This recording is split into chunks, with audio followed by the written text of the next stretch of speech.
Hello दोस्तों, कैसे हैं आप लोग? ठीक है ना? और गुड मॉर्निंग। अच्छा, बात सुनो, आज हम डिस्कस करेंगे पब्लिक इंटरेस्ट इन्वायरमेंटल लिटिगेशन। ठीक है। इससे पहले कि मैं आपको ये बताऊं, पहले तो ये पता करते हैं कि यार ये पब्लिक इंटरेस्ट लिटिगेशन क्या होती है। अक्सर आपने लफ्ज़ सुना होता है PIL। देखो यार, हम अक्सर क्या करते हैं, अदालतों में केस फाइल करते हैं। जब कोई हमें कोई तकलीफ़ होती है, हमारा कोई मामला होता है, किसी ने हमारी प्रॉपर्टी पे कब्ज़ा किया होता है, या हम किसी वजह से परेशान होते हैं, किसी ने हमारे साथ जुल्म ज़्यादती की होती है। ठीक है। अब उसमें क्या होता है कि वही बंदा अदालत जाता है ना जिसके साथ गलत हुआ होता है, क्योंकि उसको इंसाफ चाहिए। लेकिन पब्लिक इंटरेस्ट लिटिगेशन में क्या होता है कि आप लीगल एक्शन लेते हैं, ठीक है, लेकिन पब्लिक के लिए, यानी आप पब्लिक के बिहाफ पे जाके केस फाइल करते हैं, अपने फ़ायदे के लिए नहीं करते। यानी मिसाल के तौर पर अगर मैं वकील हूँ, जो कि मैं हूँ, अयाज़ नूर, तो मैं क्या करूँगा कि अगर मेरे इलाके आर्या नगर में साफ़ पानी का मसला है और 1-2 साल से साफ़ पानी नहीं आ रहा, जहरीला पानी लोग पी रहे हैं और लोग बीमार हो रहे हैं, तो मैं आर्या नगर के अवाम की बिहाफ़ पे जाके अदालत में केस फाइल करूँगा। तो अब इस लिटिगेशन को हम क्या बोलेंगे? Public interest litigation. अब इसको हमने 3 हिस्सों में डिवाइड किया आपके समझने के लिए। सबसे पहले लफ्ज़ आ जाता है पब्लिक। पब्लिक से मुराद अब यहाँ पे क्या है? पब्लिक मतलब क्या, बच्चे किसी शहरियों के लिए, बच्चों के लिए केस फाइल किया, वर्कर्स के हक में कोई केस फाइल कर दिया, गरीब अवाम मज़दूरों के हक में, या जो आने वाली जनरेशन है उनके हक में आपने केस फाइल किया। उसके बाद है इंटरेस्ट। इसका मतलब है कि पब्लिक इंटरेस्ट, यानी उनकी इंटरेस्ट में। अब उनकी इंटरेस्ट क्या हो सकती है? यानी कि उनके फ़ायदे के लिए, उनके बेनिफिट के लिए, मज़दूरों के हक़ में, बच्चों के हक़ में। ठीक है। अब मिसाल है, किसी को एजुकेशन नहीं मिल रही, आपने ये केस फाइल कर दिया। किसी को पब्लिक हेल्थ का इशू है, किसी के पास रोड्स वगैरह अच्छे नहीं बने हुए, कहीं पे क्लीन इन्वायरमेंट नहीं है, पानी नहीं है साफ़। ठीक है। उसके बाद आ जाता है लिटिगेशन। अब लिटिगेशन का मतलब होता है भाई, किसी मामले को अदालत में लेके जाना और केस फाइल करना, जिसको हम आम तौर पे कहते हैं मुकदमाबाजी। हम कहते हैं ना कि अक्सर हम कहते हैं कि, जो मैं अक्सर अपने लॉ स्टूडेंट को कहता हूँ कि तुम लोग ये ना कहा करो कि मैं केस फाइल करूंगा, मैं अदालत में जाऊंगा। आप लोग ये कहा करें मैं लिटिगेशन में जाऊंगा। और लिटिगेशन का मतलब है केस फाइल करना, मुकदमा करना। ठीक है ना? कानूनी रास्ता इख्तियार करना, किसी के ऊपर केस फाइल करना, तो इसको हम बोलते हैं लिटिगेशन। तो अब आपको समझ आ गया कि पब्लिक इंटरेस्ट लिटिगेशन क्या होती है। ठीक है। यानी वो लिटिगेशन जो आप अपने लिए नहीं बल्कि पब्लिक के इंटरेस्ट में फाइल करते हो। ठीक है। अब इसका ये एग्जांपल देखें कि एक गांव है, वहाँ पे एक वाटर पंप है और उस वाटर पंप से ना बड़ा जहरीला पानी आता है, और वहाँ के जो फैमिलीज़ हैं, वहाँ पे जो बच्चे हैं, लोग हैं, ख़वातीन हैं, वो बीमार हो रहे हैं। तो अब वहाँ पे एक टीचर जाके केस फाइल करती है अदालत में, और टीचर कहती है कि देखो सर, मैं एक्चुअली ना अपने लिए या अपनी फैमिली के लिए नहीं आपसे कुछ चीज़ मांगने आई, बल्कि मैं अपने गांव के लोग हैं बेचारे, उनके लिए लेके आई, उनके हक में जो है ना, उनके हवाले से ये केस फाइल किया है, ताकि उनको साफ़ पानी मिले। ठीक है। और उसने वो उस केस में कहती है कि जनाब काइंडली हुकूमत को कहें कि हुकूमत हमें साफ़ पानी यहाँ पे प्रोवाइड करे। तो खैर फिर अदालत फैसला देती है और अदालत कहती है हुकूमत को कि भाई इन गांव वालों को साफ़ पानी प्रोवाइड किया जाए। अब ये जो लिटिगेशन थी, ये जो वो खातून टीचर जो जाके केस जिसने फाइल किया, अब ये कौन सी लिटिगेशन होगी? भाई ये पब्लिक इंटरेस्ट लिटिगेशन होगी, प्राइवेट इंटरेस्ट लिटिगेशन नहीं है। ठीक है। अब आते हैं पब्लिक इंटरेस्ट इन्वायरमेंटल लिटिगेशन। अब आपको मजीद चीज़ क्लियर हो गई होगी। यानी वो लिटिगेशन जो आप अवाम के हक में करते हैं, लेकिन किस इशू के ऊपर? इन्वायरमेंट के इशू के ऊपर। मिसाल के तौर पर जैसे मैंने बताया कि भाई आप जिस इलाके में रहते हो, जैसे मैं रहता हूँ यहाँ पे आर्या नगर में, और वहाँ पे कोई पावर प्लांट है, कोई इंडस्ट्री है, कोई फैक्ट्री है, उधर से धुआं निकलता है, उस धुएं से पूरे इलाके के जो लोग हैं वो बीमार हो रहे हैं, उनको भाई मतलब सांस की बीमारियां हो रही हैं। तो मैं क्या करूंगा? जाके केस फाइल करूंगा अदालत में। तो अब वो जो केस फाइल करूंगा, उन लोगों के बिहाफ पे जाके, आर्या नगर की आवाम के बिहाफ पे जाके करूंगा। तो अब ये क्योंकि इन्वायरमेंट का इशू है, तो अब इसको हम क्या बोलेंगे? Public interest then environmental litigation. ठीक है ना? अब देखो यार, आमतौर पे एक चीज़ तुम लोग ना जहन में क्लियर कर लो, आज के बाद बिल्कुल क्लियर कर लो। हमारा जो आइन है ना, और इस पाकिस्तान का सबसे बड़ा कानून क्या है? उसका दस्तूर, उसका आइन। उसमें है फंडामेंटल राइट्स, बुनियादी हकूक अवाम के लिए। ठीक है ना? हमारे लिए, आपके लिए, मेरे लिए। उसमें 3 अहम फंडामेंटल राइट्स हैं जिनका ताल्लुक हमारी इन्वायरमेंट से है, इन्वायरमेंट के इश्यूज़ के ऊपर है। सबसे पहले है आर्टिकल 9, राइट टू लाइफ। ये क्या कहता है? ये कहता है कि भाई जीने का सबको हक है, आपने किसी को मारना नहीं है, किसी को तकलीफ नहीं पहुंचानी। तो राइट टू लाइफ की जो इंटरप्रिटेशन है उसमें यह भी है कि भाई जीने के लिए साफ़ सुथरा पानी भी चाहिए। तो एक आर्टिकल ये हमारे इन्वायरमेंट से रिलेटेड है। दूसरा आर्टिकल है आर्टिकल 9A। ये तो अभी अभी इन्होंने जो है ना वो ऐड किया है 26वीं आईनी तरमीम के अंदर, जिसमें तो बिल्कुल वाज़े अल्फाजों में लिखा हुआ है कि भाई हर एक शहरी को आपने क्लीन, हेल्थी और सस्टेनेबल इन्वायरमेंट प्रोवाइड करनी है। यानी ये हुकूमत या सरकार की जिम्मेदारी है कि अपने जो लोग हैं पाकिस्तानी हैं उनको साफ़ सुथरी इन्वायरमेंट उनको देनी चाहिए। एंड उसके बाद है आर्टिकल 14 ह्यूमन डिग्निटी। ये भी फंडामेंटल राइट है। अब ह्यूमन डिग्निटी में वैसे लफ्ज़ इन्वायरमेंट तो कहीं नहीं लिखा हुआ, लेकिन इसकी इंटरप्रिटेशन जो सुप्रीम कोर्ट ने या अदालतों ने की है उसका भी यही मतलब है कि भाई इंसान जो है ना वो बहुत अजीम चीज़ है, अशरफुल मखलूक़ात है। तो क्या वो अच्छा लगेगा कि वो गंदे इलाके में गंदी हवा में सांस ले, गंदा जहरीला पानी पिए? ये उसके भाई मतलब इज़्ज़त और एहतराम और उसकी अक्ल और शऊर के ख़िलाफ़ बात है। तो अब ये जो 3 फंडामेंटल राइट्स हैं इसकी बुनियाद के ऊपर लोग जाके public interest environmental litigation file करते हैं। अब आर्य नगर के जो लोग हैं उनके यहाँ वो एक फैक्ट्री लगी हुई है, वहाँ से धुआँ निकल रहा है, तो अब उनकी सेहत मुतासर हो रही है ना। तो मैं अगर अदालत जाऊँगा ना उनके बिहाफ़ पे या लिटिगेशन केस करने, तो मैं इन 3 फंडामेंटल राइट्स का रेफ़रेंस दूँगा। ठीक है जी। अब हम देखते हैं कि यार ये इस तरह की जो पब्लिक इंटरेस्ट एनवायरमेंटल लिटिगेशन होती थी, शुरू-शुरू में क्या होता था कि हम ना सुप्रीम कोर्ट में केस फाइल करते थे और आइन का आर्टिकल है नहीं था, वो है आर्टिकल 184 सब क्लॉज 3। उसके तहत जाके मैं सुप्रीम कोर्ट में केस फाइल करता था और सुप्रीम कोर्ट जाके मेरा मामला सुनती थी। मेरे से मुराद मैं जिनके बिहाफ पे जाके केस फाइल करता था। ठीक है, लेकिन अब दोस्तों 27वीं आईनी तरमीम के बाद ये आर्टिकल 184 सब क्लॉज 3 ख़त्म हो गया है। अब सुप्रीम कोर्ट में आप ये केस फाइल नहीं कर सकते। सुप्रीम कोर्ट का भी ये काम नहीं रहा कि वो आइनी और बुनियादी हकूक़ के मामलात सुने, क्योंकि अब सुप्रीम कोर्ट सिंपल एक सिविल और क्रिमिनल अपीलेट अदालत बन चुकी है। अब उसके लिए हमारे बड़ों ने, हमारे हुक्मरानों ने एक नई अदालत बनाई है जिसका नाम है फेडरल कॉन्स्टिट्यूशनल कोर्ट। अब आप इस अदालत में जा सकते हैं और आर्टिकल नया इन्होंने ऐड किया है आर्टिकल 175E। यानी अब आप आर्टिकल 175E के तहत जो है ना वो रिट पिटिशन फ़ाइल कर सकते हैं अगर इन्वायरमेंट का कोई इशू है आपके इलाके में, आपकी आवाम मुतासर हो रही है। यानी पब्लिक इंटरेस्ट इन्वायरमेंटल लिटिगेशन अब हम सुप्रीम कोर्ट में आर्टिकल 184(3) के तहत नहीं दायर करेंगे, बल्कि फेडरल कॉन्स्टिट्यूशनल कोर्ट में आर्टिकल 175E के तहत दायर करेंगे। तो इससे क्या पता चला? इससे ये पता चला कि भाई माजी में होता था, ठीक है ना, कुछ अरसा तक ये ऐसा होता था कि सुप्रीम कोर्ट में जाते थे लोग आर्टिकल 184(3) के तहत, लेकिन अब ये मामला ख़त्म हो गया है। लेकिन मैं आपको जो केस लॉस पढ़ाऊंगा ना उसमें आर्टिकल 184(3) का ही जिक्र है बार बार। तो तुम लोगों ने ये मुझसे सवाल नहीं करना कि सर आपने तो बताया था कि अब तो आईनी अदालत बन चुकी है।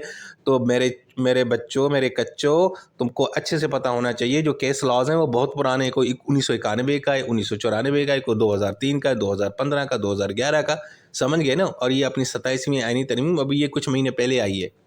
ठीक है, क्लियर। अच्छा जी, अब पब्लिक इंटरेस्ट इन्वायरमेंटल कोई भी इशू होगा, कहीं पे क्लाइमेट चेंज का इशू है, पोल्यूशन का है, वाटर का कोई भी मामला होगा, तो आपने कौन सी अदालत का दरवाज़ा नॉक करना है? Knock knock knock, federal constitutional court.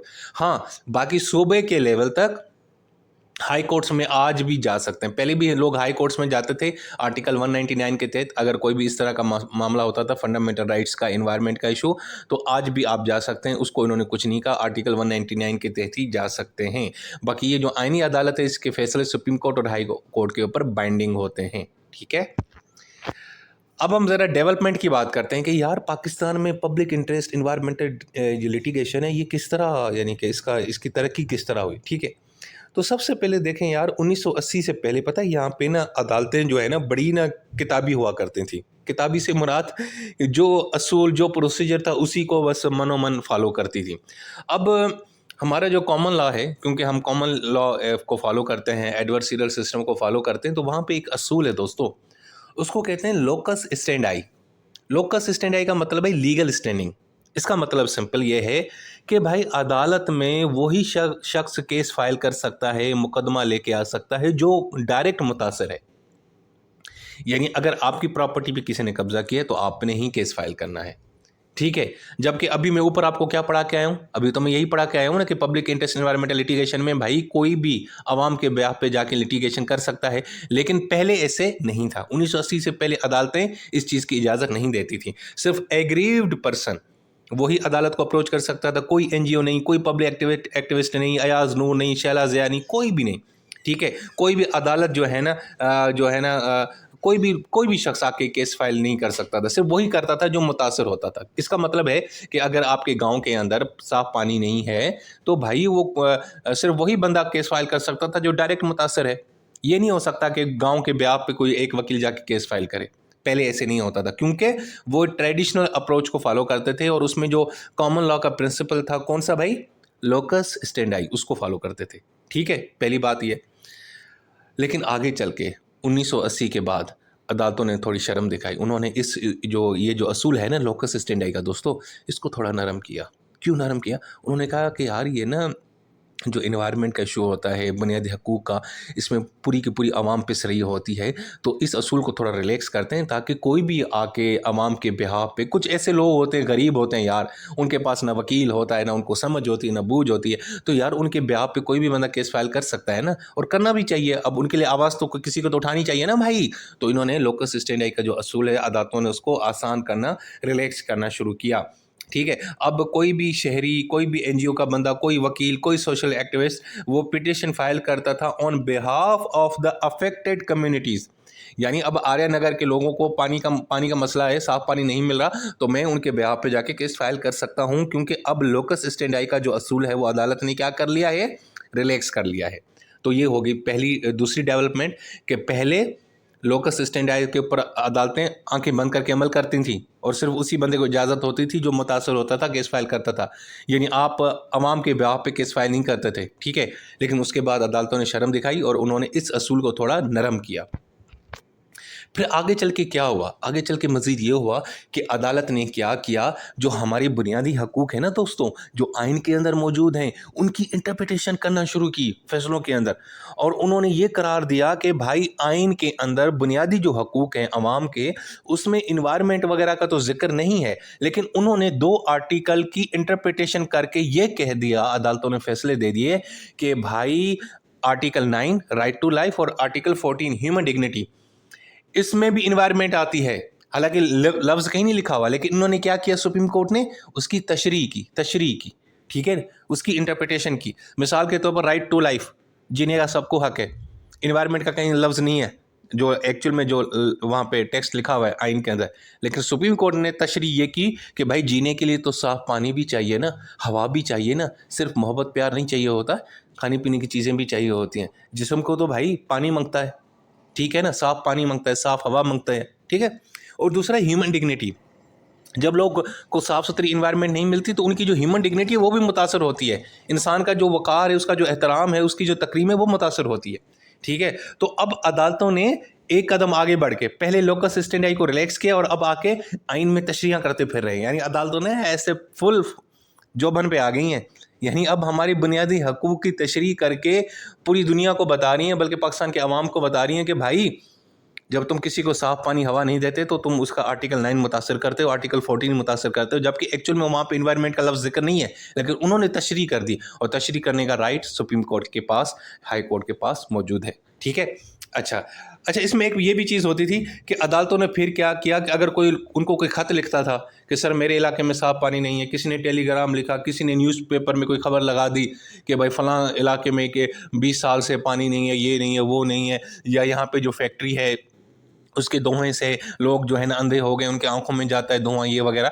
तो अदालतों ने उन चीज़ों को भी ऐसे पिटिशन फॉलो यानी एक्सेप्ट करना शुरू किया। यानी अदालत अब ज़रा एक्टिव हो गई। उसने कहा ज़रूरी नहीं है कि कोई बंदा चल के हमें कोई केस फाइल करेगा, वो नहीं, अब कोई ख़त भी लिखेगा तो हम उसको भी यानी पिटिशन समझ लेंगे, कोई रिपोर्ट अखबार में होगी उसको भी पिटिशन, लेकिन शर्त यह है कि वो इन्वायरमेंट का इशू हो, बुनियादी हकूक़ का मामला हो। और साथ में अदालत ने 100 मोटो का इस्तेमाल शुरू किया, यानी खुद से नोटिस ले लिया, अखबार में खबर पड़ी कि यार फलां इलाके के अंदर लोगों के पास साफ पानी नहीं है और वहाँ पे लोग जो है ना मर रहे हैं, ये है वो है। अदालत ने नोटिस लिया, अदालत कहते हैं भाई खुद मैं इस केस में फ़रीक बनूंगी, कोई आए ना आए मैं खुद इस केस को उठाऊंगी। ठीक है ना, तो अब अदालत ने इन्वायरमेंटल राइट्स को रिकग्नाइज करना शुरू किया अपने फैसलों के ज़रिए। पहले नहीं होता था, आइन में कहीं नहीं लिखा होता था, लेकिन अदालतों ने आर्टिकल 9 और आर्टिकल 14 की इंटरप्रिटेशन करके ये बता दिया पूरी पाकिस्तान को कि भाई आइन में तुम्हारे इन्वायरमेंट्स का जिक्र है, तुम्हें नजर नहीं आता, लेकिन मैं तुम्हें इंटरप्रिटेशन करके बताती हूँ आर्टिकल 9 आर्टिकल 14 का ताल्लुक आपकी इन्वायरमेंट से है, उसकी प्रोटेक्शन से है। ठीक है, फिर आगे जनाब अदालत अब और एक्टिव हो गई, अब तो भाई बिल्कुल अल्फा बन गई हैं, active judicial enforcement, institutional development. अब इन्होंने क्या किया कि आजकल अदालतें पता है क्या करती हैं, अब अदालतें तो भाई जो हुकूमत कोई पॉलिसी बनाती है, इन्वायरमेंट का कोई लॉ बनाती है, क्लाइमेट चेंज की कोई पॉलिसी, अब अदालतें उसके ऊपर अमल करवाती हैं, कमीशन बना के कमीशन बनाती हैं और कहती हैं कि जी इसके ऊपर अमल करें और रिपोर्ट जमा करें, इसके ऊपर कितना अमल हुआ। इसका एग्जांपल मैं आपको देता हूं, असगर लगारी वर्सेस फेडरेशन ऑफ पाकिस्तान 2015। इसमें असगर लगारी ने केस फाइल किया था ना कि हुकूमत की जो क्लाइमेट चेंज की जो पॉलिसी है उसके ऊपर हुकूमत खुद अमल नहीं कर रही, जिसकी वजह से मेरे जो खेत हैं वो तबाह हो रहे हैं, लोगों के खेत तबाह हो रहे हैं, क्लाइमेट चेंज है, पानी की शॉर्टेज है, ये है वो है, गर्मी है। तो लाहौर हाई कोर्ट ने क्या किया, जस्टिस मंसूर अली शाह साहब ने क्या किया, एक कमीशन बनाया और कमीशन को कहा, जिसका नाम है क्लाइमेट चेंज कमीशन, उसको कहा कि यार ये हुकूमत की जो पॉलिसी है ना इसके ऊपर अमल करवाओ और हमें रिपोर्ट सबमिट करवाओ कि हुकूमत ने इसके ऊपर अमल किया है कि नहीं किया। यानी अब अदालतें क्या करती हैं कि कानून सरकार बनाती है लेकिन वो निकम्मी अमल नहीं कर रही, तो अदालतें अब उससे अमल करवाती हैं इन्वायरमेंटल लॉस के ऊपर, क्लाइमेट चेंज के ऊपर जो कानून बने होते हैं कि ताकि इन्वायरमेंट को प्रोटेक्ट किया जाए, लोगों को जो इन्वायरमेंट से कोई नुकसान हो रहा है, कोई पोल्यूशन हो रही है, उसको रोका जाए। अब देख रहे हो ना अदालतों का यानी कि किरदार। तो दोस्तों ये अब डेवलपमेंट हो चुकी है, अब यहाँ तक मामला पहुँच चुका है। ठीक है, अब हमें क्या पता चला भाई कि पब्लिक इंटरेस्ट इन्वायरमेंटल लिटिगेशन पहले कोई फाइल नहीं कर सकता था क्योंकि लोकस स्टैंडाई की जो अप्रोच है उसको फॉलो किया जाता था। फिर अदालत ने इस असूल को थोड़ा नरम किया, अब कोई भी बंदा उठ के केस फाइल कर सकता था अवाम के बिहाफ पे अगर किसी को इन्वायरमेंट का कोई इशू है किसी इलाके के अंदर। देन फिर अदालत ने जो है ना आइन की तशरीह की और हमारे जो इन्वायरमेंटल राइट्स की रिकगनाइज किया। उसने कहा आर्टिकल 9 आर्टिकल 14 का ताल्लुक भी इन्वायरमेंट की प्रोटेक्शन से है। ठीक है, उसके बाद फिर अदालत मज़ीद एक्टिव हो गई और अदालत 2010 के बाद आज तक अब क्या करती है कि इन्वायरमेंट के जो कवानीन हैं, जो पॉलिसीज़ हैं, जो हुकूमत बनाती है, अब उसके ऊपर अमल करवाती है कमीशन बना के और रिपोर्ट मांगते हैं कि रिपोर्ट दो। अच्छा, ये जो असगर लगारी केस के अंदर भी जो है ना कमीशन बना था, फिर उसने आगे 2018 तक रिपोर्ट सबमिट करवाता रहता था कि अब इतना काम हुआ, अब हुकूमत ने ये किया, अब हुकूमत ने वो किया, फिर जाके इनकी जान छूटी थी। हालांकि केस ये 2015 का है। ठीक है ना, 3 साल तक जो है ना ये कमीशन हुकूमत के पीछे लगा रहा और उससे काम करवाता रहा क्लाइमेट चेंज के ऊपर। अब हम ज़रा जिक्र करेंगे लैंडमार्क केसेस इसमें पब्लिक इंटरेस्ट इन्वायरमेंटल लिटिगेशन के हवाले से। सबसे पहले तो शैला ज़िया वर्सेस वाबरा, ये मैं पहले भी आपको डिटेल में पढ़ा चुका हूँ। अब इसमें क्या होता है, जो शहरी हैं वो केस फाइल करते हैं, जो है ना उनके इलाके में जो है ना एक क्या कहते हैं हाई वोल्टेज ग्रिड स्टेशन जो है ना वो लगाई जा रही थी, उसकी कंस्ट्रक्शन हो रही थी। उन्होंने कहा भाई इससे जो है ना हाई वोल्टेज की वजह से हमारी सेहत को नुकसान होगा, रेडिएशन को नुकसान होगा, हमें नुकसान होगा, वहाँ से इलेक्ट्रोमैग्नेटिक रेडिएशन निकलेंगी। तो जनाब सुप्रीम कोर्ट के पास ये केस गया और सुप्रीम कोर्ट ने ये कह दिया कि भाई ये हाई वोल्टेज जो ग्रिड स्टेशन है इससे बाकी लोगों का सेहत का मसला होगा और आर्टिकल 9 और आर्टिकल 14 मुतासिर होगा। और अदालत ने कहा कि ये प्रिकॉशनरी जो प्रिंसिपल है इसको फॉलो किया करें, कोई भी प्रोजेक्ट लगाएं, भले आपके पास साइंटिफिक एविडेंस ना हो कि उससे नुकसान होगा कि नहीं होगा, लेकिन फिर भी आपने एहतियात करनी है। उसके बाद एसफाल्ट प्लांट केस, इसमें भी ये हुआ था कि लाहौर के अंदर रिहायशी इलाकों के अंदर एसफाल्ट प्लांट्स लगाए जा रहे थे जहाँ से बड़ी जहरीली गैसेज निकल रही थी और ये मामला लाहौर हाई कोर्ट गया। अब यहाँ पर भी शहरियों के बिहाफ पे एक बंदे ने केस फाइल किया, शैला ज़िया केस में भी ऐसे ही हुआ। ठीक है, और फिर अदालत ने एसफाल्ट प्लांट केस के अंदर भी एक कमीशन बनाया डॉक्टर परवेज़ हसन साहब की निगरानी में और उन्होंने इस चीज़ को कंफर्म किया कि बाकी सारी ये जो प्लांट्स हैं ना इससे इन्वायरमेंट को भी नुकसान हो रहा है और आवाम की सेहत को भी नुकसान हो रहा है। और फिर अदालत ने हुक्म दिया कि इन प्लांट्स को यहाँ से जो है ना रीलोकेट किया जाए, किसी और जगह शिफ्ट किया जाए। उसके बाद जनाब एक और केस है general secretary west Pakistan salt miners labour union versus director industries and mineral development. यानी ये खेवड़ा की जो नमक की खान है, इनके जो मजदूर हैं वहाँ पे काम करते थे, वहाँ के जो रिहायशी हैं, उन्होंने केस फाइल किया था। अब किया केस जनरल सेक्रेटरी ने था, लेकिन खेवड़ा की अवाम और मजदूरों जो वहाँ पे नमक की खान में जो मजदूर काम करते हैं उनके बिहाफ पे केस फाइल किया।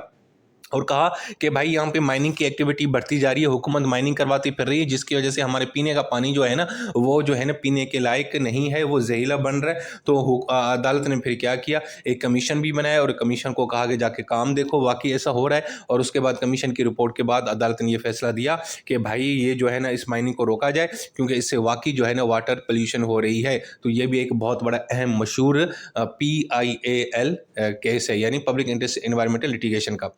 इसके अलावा जनाब लगारी वर्सेस फेडरेशन पाकिस्तान 2015 का, इसमें भी लगारी साहब जो है ना वो अदालत पहुंच जाते हैं लाहौर हाई कोर्ट और कहते हैं कि सर क्लाइमेट चेंज की पॉलिसी के ऊपर अमल नहीं हो रहा जो हुकूमत ने 2012 में बनाई थी, जिसकी वजह से इन्वायरमेंट को नुकसान हो रहा है और उसमें मेरे खेतों को भी नुकसान हो रहा है। पूरी हमारे साउथ पंजाब के जो लोग हैं उनके जो गन्ने के खेत हैं ये वगैरह मुतासर हो रहे हैं। तो ये भी एक पब्लिक इंटरेस्ट इन्वायरमेंटल लिटिगेशन थी और इस केस में लाहौर हाई कोर्ट ने एक कमीशन बनाया और कमीशन को कहा कि भाई हुकूमत की जो क्लाइमेट चेंज की पॉलिसी है उसके ऊपर हुकूमत से अमल करवाओ, ठीक है। और वो फिर अपनी रिपोर्ट्स वगैरह सबमिट करवाती रहती थी। सो दोस्तों ये थे कुछ मशहूर आपको मैंने public interest environmental litigation cases बताए, 5-6 बताए हैं। आप अपनी मर्जी से 3-4 और भी ऐड कर सकते हैं, ठीक है। और ये था हमारा एक और अहम टॉपिक। तो ये जनाब देखो यार ज़्यादातर जो चीज़ें हैं ना रिपीट होती हैं। जब हम जुडिशल कमीशन की बात करते हैं इन्वायरमेंट के हवाले से तो वहाँ पे भी इन्हीं केसेस का जिक्र होता है, और जब हम पब्लिक इंटरेस्ट इन्वायरमेंटल लिटिगेशन की बात करते हैं तो वहाँ पे भी इन्हीं मुकदमात का जिक्र आता है। तो चीज़ें आपस में बड़ी जो है ना वो रिपीट हो रही होती हैं, तो तुम लोगों ने कन्फ्यूज़ नहीं होना, समझना। अब देखो एक इन्वायरमेंट का केस है तो उसमें एक बंदे ने रिट पिटिशन फाइल की, पब्लिक इंटरेस्ट इन्वायरमेंटल लिटिगेशन, उसी केस के अंदर जनाब अदालत जुडिशल कमीशन भी बनाती है जो एक्सपर्ट होता है ताकि वो पता लगाया जाए कि इन्वायरमेंट का इशू वाकई है कि भी नहीं है। वो जहाँ तो कहने का मतलब हमारे जो 3-4 टॉपिक्स हैं वो बार बार एक उनके अंदर जो हम चीज़ें मैं जो नोट्स लगा रहा हूँ या एग्जाम्पल दे रहा हूँ वो आपस में रिपीट हो रहे हैं, ठीक है जी। सो दोस्तों ये था हमारा topic public interest environmental litigation क्या होती है। अल्लाह हाफिज़।